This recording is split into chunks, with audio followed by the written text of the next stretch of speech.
Hola, buenas tardes ya, porque ya se nos ha hecho tarde.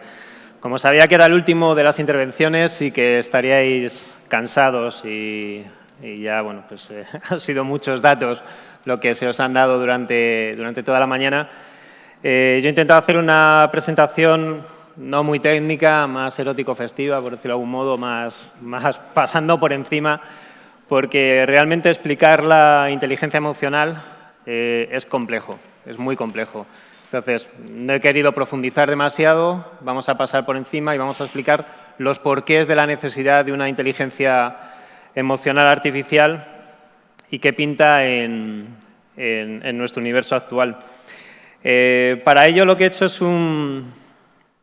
es marcar un recorrido en vez de hacia atrás, hacia adelante, porque vamos a ver por qué se justifica el hecho de tener que ir a buscar que las máquinas tengan inteligencia emocional artificial.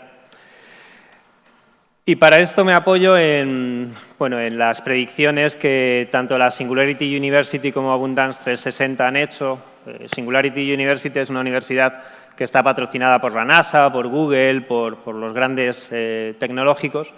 Y Singularity University, Abundance 360 es una asociación de las empresas más disruptivas y tecnológicamente más potentes, ¿no? Entonces ellos han generado un recorrido de qué es lo que vamos a tener a corto plazo. Estamos hablando de un recorrido de 20 años, que por lo tanto es un recorrido en el cual, pues, si no sucede nada extraño, todos los que estamos aquí veremos lo que va a cambiar y luego a partir de ahí os explico qué es lo que hacemos nosotros y vamos a darle sentido a por qué lo hacemos. Es curioso, yo ayer estuve viendo la 2. Hay gente que ve la 2. Ayer vi la 2, era como las 12 y pico, y estaban echando un reportaje sobre la Segunda Guerra Mundial, 1945, 1946, y viendo pues, las atrocidades de la posguerra y cómo se vivía por aquel entonces. Te paras a pensar y ves lo que ha cambiado la humanidad desde hace 70, 75 años, a cómo estamos ahora, pero es que en 20 años los cambios van a ser todavía más radicales. Entonces, vamos a empezar por la época actual, 2018, donde la primera demostración de cálculo cuántico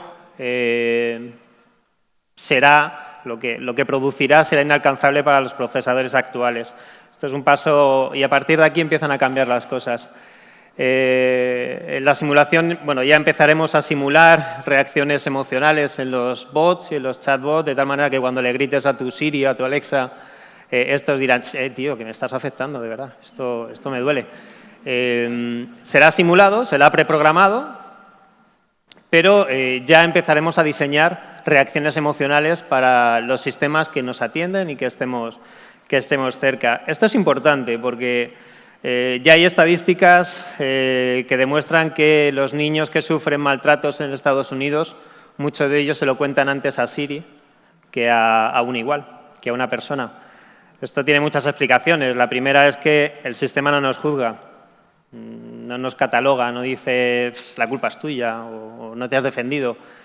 Gente que está tratada por quimioterapia o enfermedades graves, se lo cuenta antes a Siri que a un igual. 2020. La red 5G alcanzará la velocidad de 100 gigabits, por lo tanto, manejaremos muchos más datos. ¿Esto qué quiere decir? Que el Big Data crecerá, que tendremos cada vez más información, que las inteligencias artificiales tendrán más comida, porque al final el Big Data es el Burger King de la inteligencia artificial, o sea, es de donde come, ¿de acuerdo?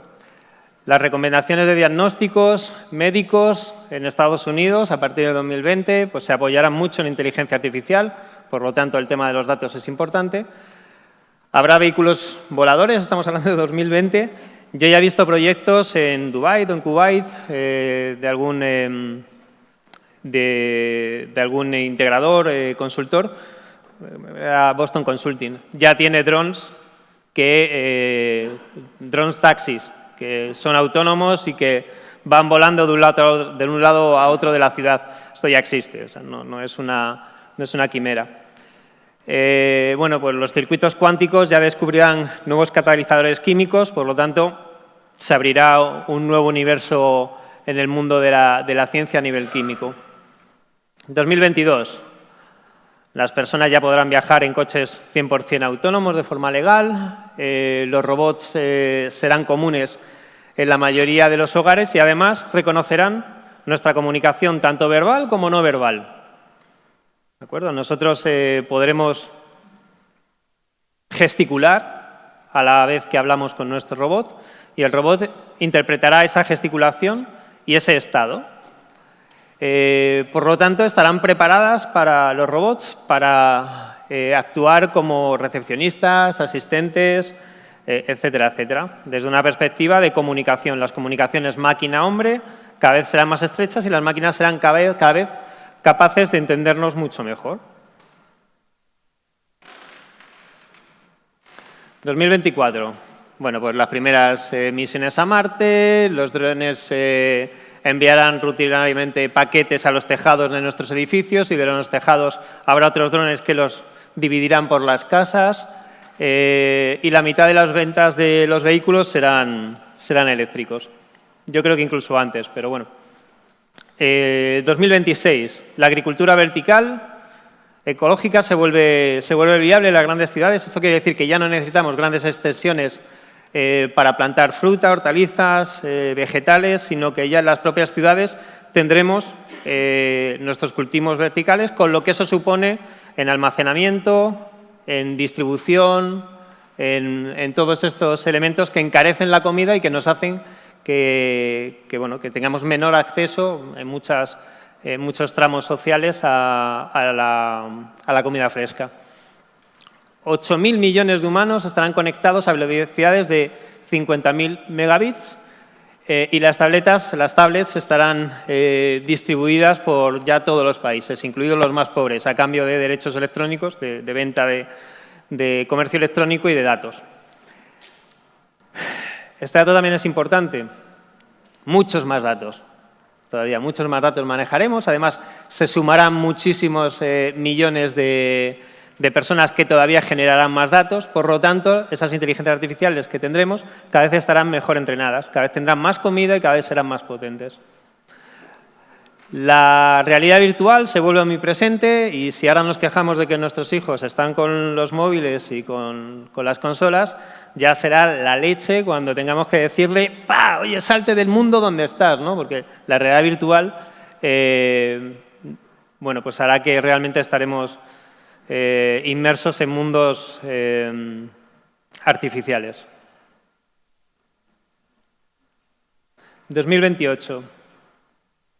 La generación de electricidad ya será casi 100% eólica y eléctrica, por lo tanto los contaminantes bajarán mucho, los vehículos eléctricos autónomos serán los que realmente recorrerán casi todas las ciudades y además la electricidad que les alimenta estará generada por energía solar y sostenible, y eólica.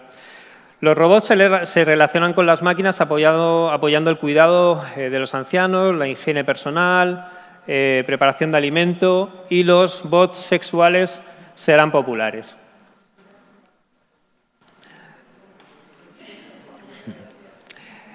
...2030... La inteligencia artificial superará el test de Turing. ¿Esto qué significa? Que la inteligencia artificial será más potente que la inteligencia humana en la mayoría de las áreas que manejamos. Estamos hablando de 2030, estamos en 2018. Por lo tanto, no estamos tan lejos. Los nanorobots médicos serán capaces de aumentar el sistema inmune de los humanos. La mayoría de los profesionales humanos tendrán alguna modificación cortical, incluidos procesadores de conexión a Internet en tiempo real. ¿Esto qué quiere decir? Que generaremos una brecha social entre los que tengan nanorobots y los que no tengan nanorobots que nos amplíen nuestras capacidades. Puede ser una brecha parecida a los que tienen una discapacidad cognitiva y entre los que no ahora mismo. La brecha puede ser similar. Los que no tengamos una ampliación, pues pareceremos los que actualmente sufren de una discapacidad. Lo cual los que puedan acceder a estas mejoras o a mejores mejoras estarán en un estrato social superior al que ahora mismo están. Serán comunes los robots en todos los hogares y bueno, ya actuarán como recepcionistas, guías turísticos, conductores, los taxis. El que quiera comprar una licencia de taxi y ve su futuro ahí que se vaya olvidando. Trabajadores de la construcción, etcétera. 2034, las compañías científicas hacen conexiones cognitivas confiables entre el córtex humano y la nube. O sea, no solo estaremos mejorados, sino que además estaremos conectados, con lo cual, como hemos visto antes, tendremos una cantidad ingente de data a la cual accederemos y estaremos preparados para procesarla. Estamos hablando de 2034. Muchos de los grandes desafíos, gracias a estas mejoras del ser humano y la propia inteligencia artificial, como es el cáncer, la pobreza y tal, estarán resueltos en su mayoría. Y los robots actúan como asistentes, mayordomos, enfermeras, niñeras y se convierten en compañeros completos. Apoyan a la independencia del hogar y de los ancianos. ¿Esto qué quiere decir? Que la longevidad en 2036 del ser humano aumentará entre 30 y 40 años. Por lo tanto, necesitaremos asistentes las 24 horas del día que nos hagan esa vida mejor y no tener a una persona atada a nosotros las 24 horas del día. ¿Qué es lo que ocurre?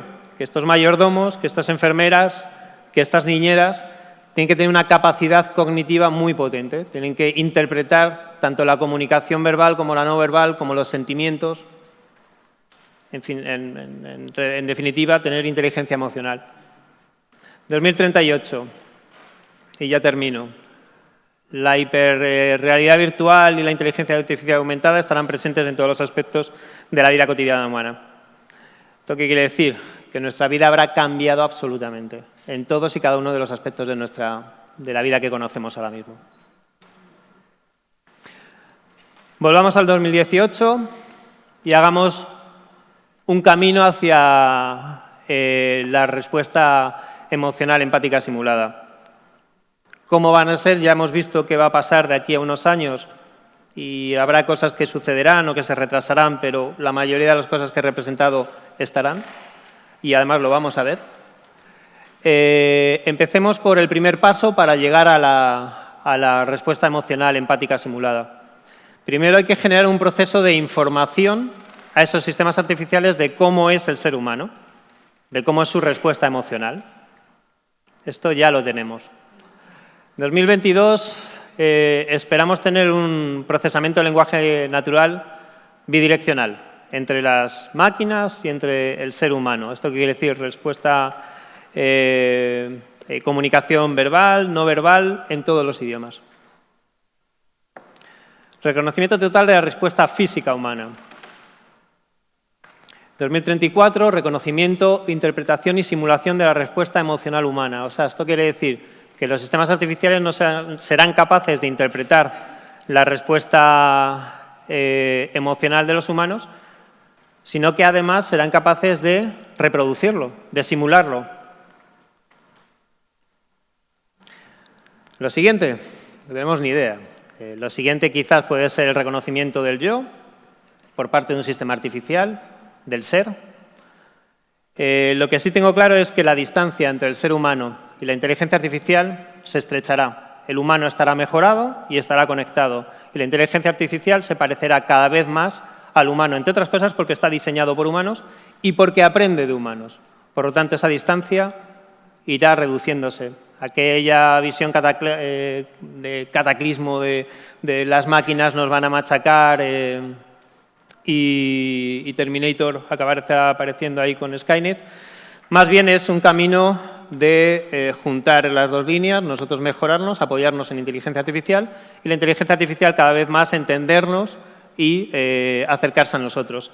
De hecho, la construcción de los robots, desde la concepción, desde la propia palabra, robot viene del checo robota, que significa esclavo, trabajo forzado. O sea, estamos hablando del diseño de máquinas que están pensadas desde el primer momento para servirnos, para ayudarnos. Y esto es lo que se supone. ¿Hasta dónde llegarán esas máquinas? ¿Hasta dónde? Pues yo, desde mi punto de vista, y esto es opinión, a fusionar las dos cosas, a fusionar el ser humano mejorado con la inteligencia artificial. Yo creo que habrá poca diferencia. Perdón. Vale, volvamos aquí. Vamos a empezar desde el camino que hemos iniciado, desde donde estamos, 2018, y vamos a explicar qué es lo que hace Human Data. Human Data es un proyecto pionero, lleva como 6-7 años de investigación y desarrollo y pretende generar procesos de información a los sistemas artificiales de cómo es el ser humano como primer paso.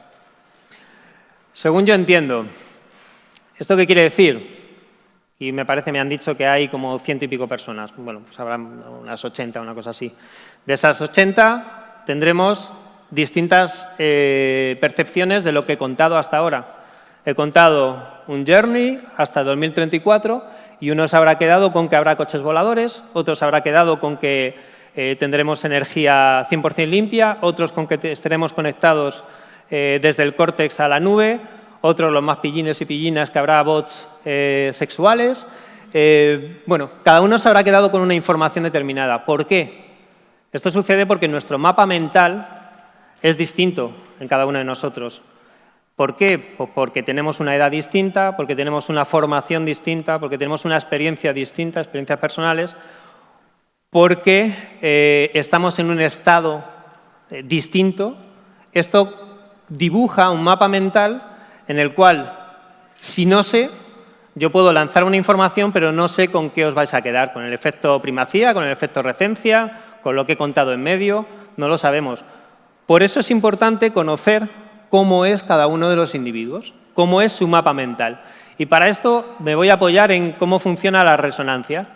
Sabéis que un cuerpo con capacidad de resonar en una frecuencia determinada, si tú le pones al lado otro cuerpo capaz de resonar en la misma frecuencia, van a vibrar en la misma frecuencia, se van a sincronizar y van a vibrar en la misma frecuencia. No sé si lo habéis hecho alguna vez. El ser humano funciona exactamente igual. Cuando habléis con una persona, y seguramente ahora cuando nos tomemos una cerveza yo hablaré con gente que no conozco, sin embargo, empatizaremos al instante. ¿Por qué? Porque utilizamos nuestra inteligencia emocional. Porque somos capaces de saber, de identificar la edad, de identificar el sexo. No es lo mismo cuando hablo con un niño que cuando hablo con un anciano, ni en el contenido, ni en el estilo, ni en cómo se plantea esa conversación.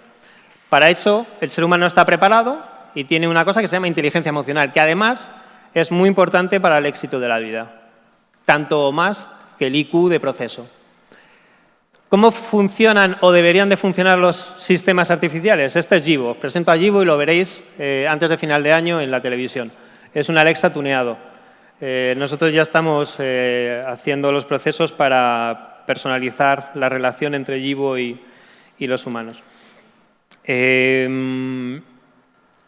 ¿Cómo debe de funcionar un sistema artificial? Pues de la misma manera que el humano. Tiene que reconocer qué tiene delante y tiene que plantear un escenario de salida y amoldarse. Joder, ¿cómo hago eso si no le conozco? Bueno, pues conociendo al humano. Nosotros lo que hacemos es, pasamos primero el perfil psicológico del humano, lo inferimos en tiempo real y se lo pasamos al sistema artificial. Le decimos cómo es su personalidad, sus valores, sus necesidades. Le decimos qué edad tiene, qué género tiene, cuál es su origen. Le decimos cuáles son los datos conductuales, en qué está interesado, cuál es su conducta, por dónde va, por dónde viene. ¿Cuál es la contextualización exógena? ¿Esto qué quiere decir? Que no es lo mismo que esté en un hospital, que esté en mi trabajo, que esté lloviendo o que sea verano y haya 50 grados. Todo esto la máquina lo tiene que saber y además tiene que tener un perfil similar al humano. Tiene que tener una edad, tiene que tener un sexo, tiene que tener un perfil psicológico, porque lo que voy a hacer es emitir una resonancia entre el ser humano y el sistema artificial, entre el mapa mental del ser humano y el mapa mental del sistema artificial. Para eso hay que construirlo. ¿Por qué ocurre esto? Bueno, porque cuando las interacciones de los canales donde vamos a tener sistemas artificiales los coches de aquí al 2020, todos tendrán un asistente artificial, los móviles, en casa la mayoría, en Estados Unidos Alexa ya está en la mayoría de los hogares. Todo esto va a generar una interacción diaria que nos resultará de lo más natural del mundo. Para ello, para que el perfil del humano y el perfil de cada uno de los bots con los que hablemos a lo largo del día, y será muy común, o sea, lo del descolgar el teléfono y hablar con el banco, pues no hablaremos ya con ningún ser humano, hablaremos con una máquina, lo de hablar con el coche será una máquina, lo de hablar con la nevera será una máquina, y hay personas que ya parecen una máquina, con lo cual no habrá mucha diferencia. Entonces, lo que pasa es que para hablar con las personas no tenemos esto. Esto es lo que genera Human Data, genera todos los procesos, pero además mete en medio una capa de traducción, una paráfrasis que lo que hace es convertir lo que el bot tiene que decir a la persona que tiene delante. Lo cambia en tiempo real. Para eso tiene que estar conectado a una nube. Expresado de otra manera, hemos visto que las personas que han hablado antes que yo han hablado de Big Data, han hablado de bases de datos, han hablado de Data Lakes, de DMPs, CRMs, etcétera, etcétera.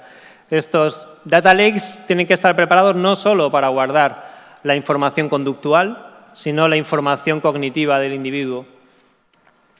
¿Por qué? Porque los robots van a tener esa información y van a acceder a ella. Por lo tanto, se generarán interacciones cognitivas masivas. Y esto está ya sucediendo. Puestos en ese universo, necesitamos una capa que esté traduciendo en tiempo real qué es lo que la máquina le tiene que decir a individuos concretos, a personas concretas, a mapas mentales concretos y definidos. Esto generará, no sé si habéis leído Sistemas Emergentes, esto generará patrones. Patrones, cuando yo hablo con gente, si hablo con mucha gente, si soy capaz de hablar con miles de personas en un día, tendré un patrón de conducta según la tipología de persona con la que hable y según mi estado. Con los bots va a suceder lo mismo. Lo que pasa es que tendremos capacidad de analizar, no sé si sabéis cómo funcionan los panales de las abejas o los hormigueros. Hay millones de interacciones en tiempo real que parecen caóticas, pero que dependiendo del tipo de hormiga, del tipo de abeja, y analizándolo, extrapolándolo, resulta que salen patrones. Que cuando la abeja obrera hace algo, lo hace por un motivo. Bueno, pues sucede lo mismo. Estos patrones emergentes lo que nos darán son datos para que una inteligencia emocional artificial, mediante procesos de deep learning, aprendan y maduren, generando una retroalimentación y una madurez de esa inteligencia emocional. ¿Con qué? Con las interacciones, con las millones de interacciones que seremos capaces de generar entre humanos, individuos únicos y entidades artificiales. De promedio, el ser humano conoce unas 5.000 personas actualmente, antiguamente no, pero actualmente 5.000 personas a lo largo de su vida, desde la niñez hasta la vejez. Esto lo que hace es que entrenamos y maduramos nuestro sistema emocional. Nuestra inteligencia emocional va madurando a lo largo del tiempo. Esta inteligencia emocional es determinante en el éxito de la vida, tanto social como profesional, insisto, más incluso que la inteligencia de proceso. ¿Qué es lo que les ocurre a las máquinas? Pues que si una persona a lo largo de su vida, 80, 90 o 120 años, como será dentro de unos 130, 140 años, como será dentro de alguna década, conocen a 5 o 6.000 personas a lo largo de su vida. Un asistente, una asistente artificial o una entidad artificial es capaz de generar millones de interacciones en una hora o en un solo día. ¿Esto qué quiere decir? Que tendremos la capacidad de madurar inteligencias emocionales de forma brutal en un periodo de tiempo súper pequeño, súper escaso. Ya disponemos desde Human Data de la tecnología para generar perfiles psicológicos a los sistemas artificiales, de hecho ya lo estamos haciendo, y de reconocer los perfiles psicológicos y los perfiles profundos del ser humano. de tal manera que somos capaces de hallar la distancia y de generar procesos de empatía, que es lo que vengo a decir y ya termino. La inteligencia emocional artificial influye directamente en la capacidad de los sistemas inteligentes para adaptarse e interpretar emocionalmente al ser humano. Esto es lo más parecido que conocemos a la empatía. Y si alguna vez hay empatía entre sistemas artificiales y humanos, que sí, ya os digo que sí, habrá cierta simulación de empatía, será a través del proceso que os he contado. Y en ello confían partners como SAS, como Accenture, como Microsoft, y otros, o Ogilvy, o P365, que nos acompañan en este viaje a nivel mundial. Tengo la suerte de liderar un proyecto pionero a nivel mundial, que cuenta ya con unos años de experiencia y unos cuantos éxitos, y bueno, pues os invito a que disfrutéis del mismo y que participéis del mismo. Yo ya he terminado. Gracias.